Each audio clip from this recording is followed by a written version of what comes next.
Latvijas Universitātes studentu biznesa inkubators ir vieta, kur ar mūsu atbalstu un kompetencēm jauno uzņēmēju mērķi pārtop realitātē. Un mēs, universitāte, mecenāti un inkubators ticam, ka ieguldot tieši mūsu jaunajos uzņēmējos, mēs ieguldam Latvijas nākotnē. Jā, mēs esam Karvasok, veidojam savu zeķu brendu un nodarbojamies ar zeķu dizainu. Principā mūsu mērķis ir līdz gada beigām sākt izplasties ne tikai Latvijā, bet arī Baltijas valstīs un 2 gadu laikā sasniegt apgrozījumu aptuveni 100 000 eiro. Bija ideāli alternatīva ēdienu uzglabāšanai, bišķu vasku un kokvilnas auduma. Tur var ietīt sieru, dārzeņus, augļus, pārlikt pāri bļodai. Būtībā viss, kas paliek pāri no ēdiena, var uzglabāt šajā materiālā. Mana biznesa ideja ir radīt kristāla kroņus, un uzliekot galvā kroni, sieviete uzreiz var justies īpaši, pamanīta, ievērota un jebkādā veidā izredzēta un karaliska. LearnIT ir izglītības iniciatīva, kas māca programmēšanas pamatus sākumskolēniem interesantā un interaktīvā veidā.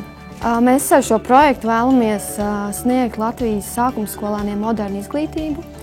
Un, lai šo moderno izglītību sniegtu, mēs ticam, ka ir jāattīsta prasmes, un programmēšana ir ļoti labs veids, kā šīs prasmes attīstīt.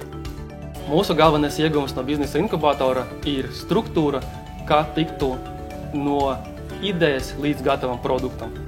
Bez biznesa inkubatora mēs varbūt kādu gadu domātu, kurā krāsā mums izvedot poziņas aplikācijā, kas bija mūsu sākotnēja ideja, bet tā vietā mums teica, nē, sagatavojiet minimālu produktu un neiet pie reāliem potenciāliem klientiem. Būtiskākais ieguvums no inkubatora man bija inovācijas stands. Ir tas, ka mēs varam uzturēties šajās telpās, ka mēs varam ražot, ka mēs varam būt šeit un taisīt produktu un arī radīt kaut ko pavisam jaunu un nebijušu. Un viens no man lielākajiem ieguvumiem manā biznesā, tas ir coachings. Un šobrīd šis coachings mani 100% virza mana personīgā biznesa attīstības virzienā.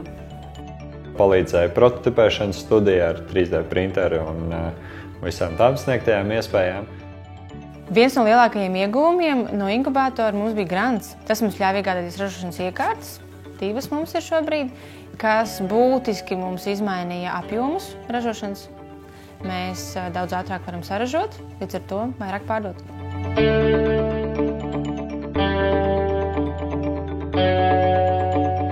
Viss ir iespējams tam, kurš tic. Ja tev ir sapnis un vīzija, celies augšā un dari.